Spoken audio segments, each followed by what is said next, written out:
رزق کا بندوبست پروردگار نے کر دیا. ہمارے ایک دوست ڈاکٹر صاحب تھے، وہ اپنی فیملی کے ساتھ پہاڑی علاقے میں ذرا گھومنے پھرنے گئے. ایک پہاڑ پر گول خوبصورت سا پتھر تھا. اس پر جب ان کی نظر پڑی نا تو ان کی بیٹی نے کہا کہ ممی وہ پتھر دیکھو، جیسے ہمارے ڈرائنگ روم کا کلر ہے نا بالکل اس سے میچ کرتا ہے. ماں نے کہا بیٹی اٹھا لو. وہ گول سا پتھر تھا، چھوٹا سا، انہوں نے اٹھا لیا. ان کی وائف نے کہا کہ ہم اس کو سفر کی یادگار کے طور پر اپنے ڈرائنگ روم میں رکھیں گے. 2 سال وہ پتھر ان کے ڈرائنگ روم میں رہا. ایک دن ان کی بیوی صفائی کر رہی تھی خود.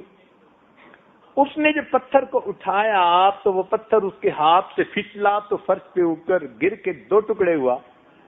اس نے دیکھا تو اس کے اندر ایک سوراخ تھا، ایک کیویٹی تھی اندر. جب اس نے دیکھا تو ایک کیڑا اس میں سے نکل کے فرش کے اوپر چلنے لگے. حیران کہ 2 سال یہ پتھر ہمارے گھر پہ رہا. اے مالک تو کتنا بڑا ہے، بند پتھروں نے دی تو کیڑوں کو غذا پہنچا دیتا ہے.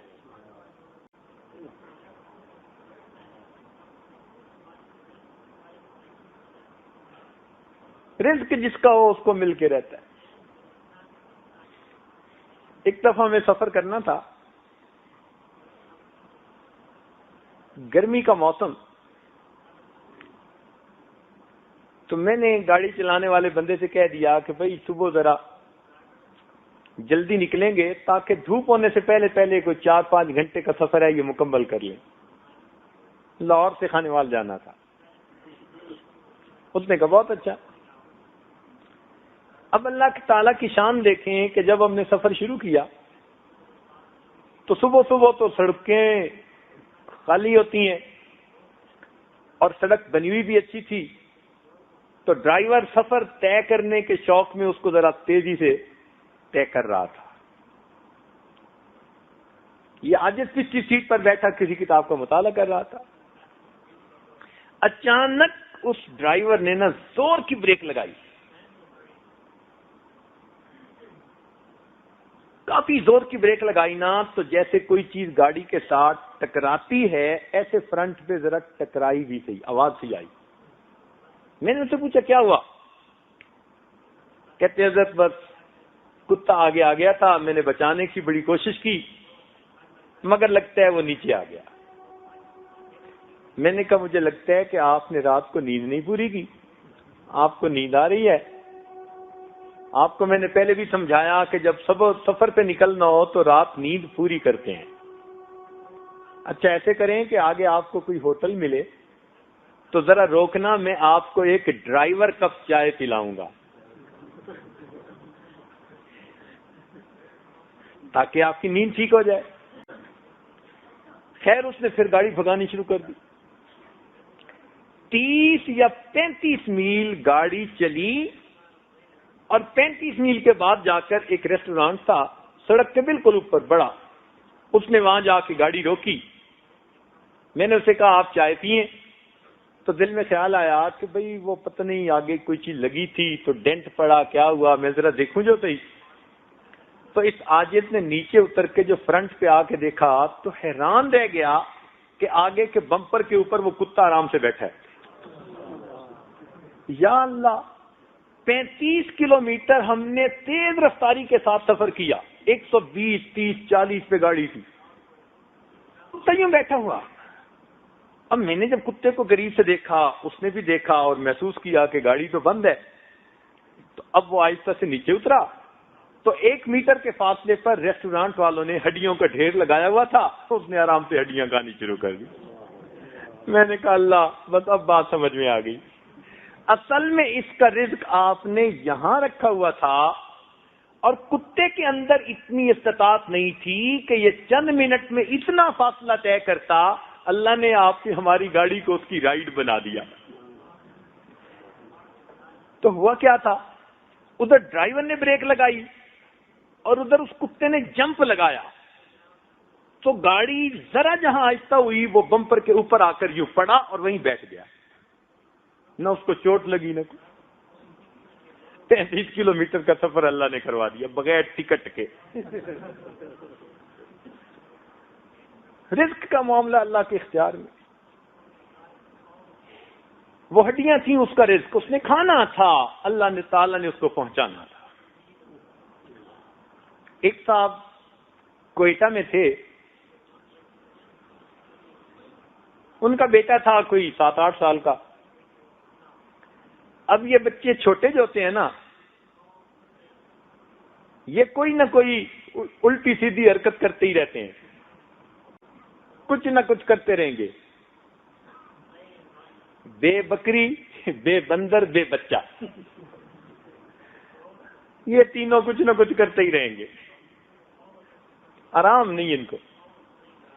وہ چنے بیٹھا کھا رہا تھا, اور چنے کیسے کہ یہاں سے اٹھا کے نا وہ پھینکتا اور منہ سے کیچ کرتا, پھر دانا پھینکتا پھر منہ سے کیچ کرتا. اللہ تعالیٰ کی شان کے بے دھیانی میں جو اس نے دانا پھینکا نا تو سیدھا ناک کے اندر چلا گیا. اب اس نے جلدی سے انگلی جو مگا اور اندر پینک ہو گیا تھوڑا, اور اس کو اگر اس نے نکالنا چاہا تو وہ اچھی طرح ناک کے اندر کے سوراخ میں پہنچ گیا. اب وہ ماں کے پاس آیا, امی یہ ہو گیا ہے. اب ماں سمجھدار تھی, وہ کہنے لگی کہ اس نے اتنا آگے پہلے سے پہنچا دیا, اگر میں نے کوشش کی تو ایسا نہ ہو کہ یہ اور اندر چلا جائے, زخم ہو جائے, کوئی کمپلیکیشن ہو جائے. مگر عجیب اللہ تعالیٰ کی شان کہ اسی دن انہوں نے لاہور واپس آنا تھا اپنے کسی عزیز کی شادی کے سلسلے میں, اور 1.25 گھنٹہ فلائٹ میں باقی رہ گیا تھا. بس ابھی وہ ماں اس سے بات کر ہی رہی تھی, اتنے میں خامد گھر آیا, کہنے لگا مجھے دفتر سے آتے ہوئے دیر ہو گئی, جلدی جلدی اب سامان اٹھاؤ, چونکہ 15 منٹ ایئرپورٹ پہنچنے میں لگیں گے اور گھنٹہ پہلے رپورٹ کرنی ہوتی ہے, اور فلائٹ نہیں میں مس کرنا چاہتا, اوور بکنگ ہے. لو جی, اس بیوی نے کہا جی کہ اس کے ساتھ تو یہ ہو گیا. اس نے کہا اس کی شرارت کا نتیجہ ہے نا, تو اب اس کو ہے تو کچھ نہ, تھوڑا عجیب سا فیل ہو رہا ہے, اس کو کہو کہ یہ گھنٹہ ڈیڑھ اس کو برداشت کرے, ہم وہاں لاہور پہنچ جائیں گے تو وہاں جا کر ہم, ہمارے کزن ایک ڈاکٹر ہیں, سرجن ہیں, ان سے یہ نکلوا لیں گے. چلو جی, بچے کو ماں نے سمجھایا بیٹا گھنٹے ڈیڑھ کی بات ہے تو اس کو برداشت کر لے, وہاں جا کے نکلوا لیں گے. یہ لاہور پہنچ گئے. اس سے آگے جس شہر پہنچنا تھا سامان رکھا, اس نے بچے کو لیا اور اپنے کزن کے گھر. جب وہاں پہنچا تو کزن واش روم میں نہا رہا تھا.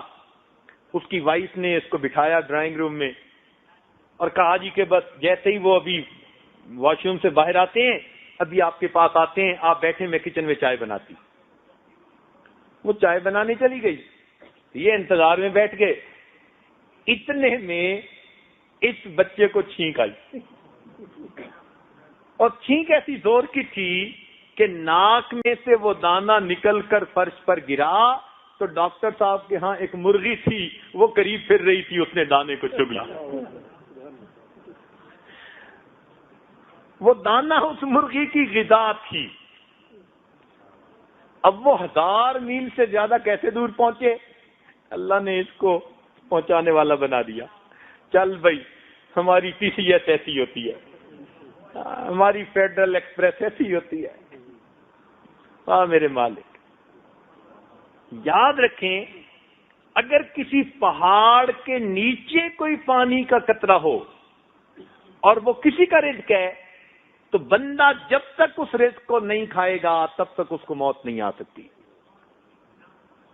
اس بارے میں اپنے رب پہ یقین پکا کر لیجیے, ٹھوس یقین,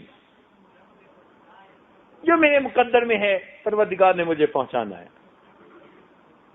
نحن قسمنا بینہم معیشتہم, اللہ تعالیٰ فرماتے ہیں یہ رزق جو ہم نے تقسیم کیا ہے اللہ رب العزت پہنچا دیتے ہیں. بلکہ اس بارے میں تو شاید پچھلے رمضان یا اس سے پچھلے رمضان ایک واقعہ آپ کو سنایا تھا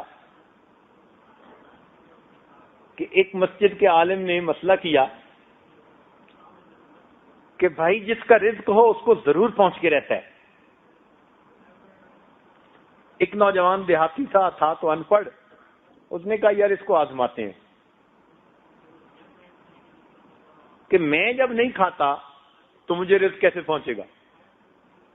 اس نے کھانے پینے سے ہڑتال. ماں نے اس کے لیے پراٹھا بنایا, ناشتہ بنایا, بیٹے کھا لے. نہیں میں نے نہیں کھانی. ماں نے بہت سمجھایا, وہ کھانے پہ مانتا ہی نہیں تھا. اللہ کی شان دوپہر کا وقت ہو گیا. ماں منت سماجت کرتی رہی. جب اس نے دیکھا نا کہ مجھے بہت ہی زیادہ پریشرائز کر رہی ہے تو وہاں سے اٹھ کے بستی کے قریب کھلی سی جگہ تھی, درخت تھے وہاں کافی. اس نے کہا میں وہاں جا کے دوپہر آرام کرتا ہوں, بس میں نے نہیں کھانا, میں دیکھتا ہوں مجھے رزق کیسے پہنچتا ہے.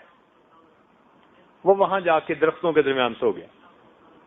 اب ماں بیچاری اس کے پیچھے چلتی ناشتہ لے کے وہیں پہنچ گئی. بیٹے کچھ کھا لے. انہوں نے کہا امی مجھے آپ مجبور نہ کریں, میں نے نہیں کھانا.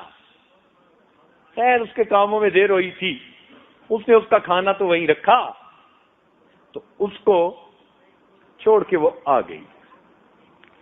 اب اس کو بھی گرم گرم مہک آ رہی تھی کھانے کی, تو جی جا رہا تھا, تو وہ اٹھ کے تھوڑا دور لیٹ گیا, تھوڑا اور آگے, کہ مجھے کھانے کی خوشبو ہی نہ آئے. اللہ تعالیٰ کی شان کہ کوئی لوگ تھے جو چور تھے, اور وہ دوپہر کے وقت جب گرمی کی شدت ہوتی لوگ گھروں میں دبک ہوئے بیٹھ جاتے, وہ ان کا میٹنگ پوائنٹ تھا, وہاں بیٹھ کے وہ پلاننگ کرتے تھے. اب جب گرمی دوپہر کی شدت ہوئی تو وہ وہاں پہنچے. ان میں سے ایک نے جو کھانے کی مہک سونگی کہنے لگا یار یہ تو بڑا مزیدار کھانا ہے. وہ اٹھا کے لے آیا. ان کا جو بڑا تھا نا وہ سمجھدار تھا, وہ کہنے لگا نہیں مت کھانا, ہو سکتا ہے کہ کسی نے اس میں زہر ملائی ہو.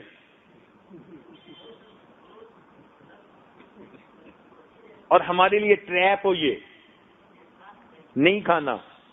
اس نے کہا کون ملا سکتا ہے؟ اس نے کہا اچھا یار جس نے ملائی ہوگی قریب ہی ہوگا کہیں, ذرا دیکھو تو صحیح. اب وہ جو ادھر چلے تو یہ صاحب پڑے ہوئے مل گئے ان کو, انہوں نے پکڑ لیا. اچھا تو مکاری کر رہا ہے, لیٹا پڑا ہے, تو نے یہ کھانا رکھا, چل کھا اس کو. کہتے جی میں نہیں کھاتا. اب ان کو پکا یقین ہو گیا کہ اس نے ہی کچھ ملایا ہے. وہ کہنے لگے کھا, کہتے میں نہیں کھاتا. اب انہوں نے جوتے اتارے اور اس کے لگانے شروع کر دیے, خوب جوتے مارے. جب ٹکا کے اس کی پٹائی کی نا تو اس نے کہا کہ زبردستی اس کے منہ میں ڈالو. اب اس نے ایک نے منہ کھولا, دوسرے نے زبردستی لقمہ ڈالا, تیسرے نے جوتے لگائے. جب لقمہ اندر گیا نا کہنے لگا مارو نہیں, میں تمہیں بتا دیتا ہوں, بات بتا دیتا ہوں. تو بات کیا ہے کہ جی اصل وجہ تو یہ تھی اس میں کوئی زہر نہیں ہے. تو بہرحال آپ لوگوں نے جتنا مار لیا اتنا ہی کافی ہے, خدا کے واسطے اور کچھ نہ کو. خیر انہوں نے چھوڑ دیا. اب یہ گھر آ گیا, روٹی کھانی شروع کر دی. خیر اب جب اگلا جمعہ کا دن آیا تو مولانا صاحب نے پھر آگے جو ہے وہ اپنا مسئلہ چھیڑا اور مزید آیتیں اور حدیثیں اور ساری بتائیں. یہ غور سے سنتا رہا. جب جمعہ پڑھ لیا نا تو اٹھا اور مولانا صاحب سے آ کے ملا. کہتے مولانا صاحب آپ مسئلے ادھورے نہ کیا کریں, مسئلے پورے کیا کریں. انہوں نے کہا کیا مطلب؟ کہ مولانا آپ مسئلے ادھورے کرتے ہیں, مسئلے پورے کیا کریں. اس نے کہا پورے کیا؟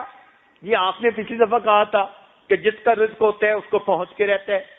تو بھائی یہ پورا مسئلہ ہی تو کیا. کہنے لگا یہ ادھورا ہے.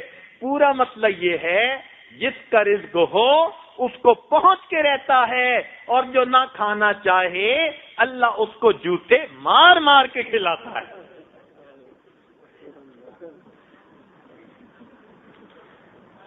تو واقعی ایسی بات ہے. آپ نیت تو کریں کہ میں نہیں کھاتا, دیکھیں اللہ آپ کو کیسے کھلاتے ہیں. مجبور ہو کہ آپ کو کھانا پڑے گا.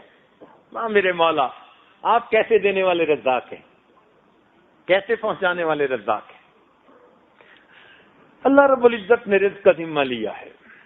اور یاد رکھنا کہ جب بندہ اس رزق کو نیکی کے کام میں استعمال کرتا ہے نا، پھر اللہ تعالیٰ اس رزق میں برکت دے دیتے ہیں.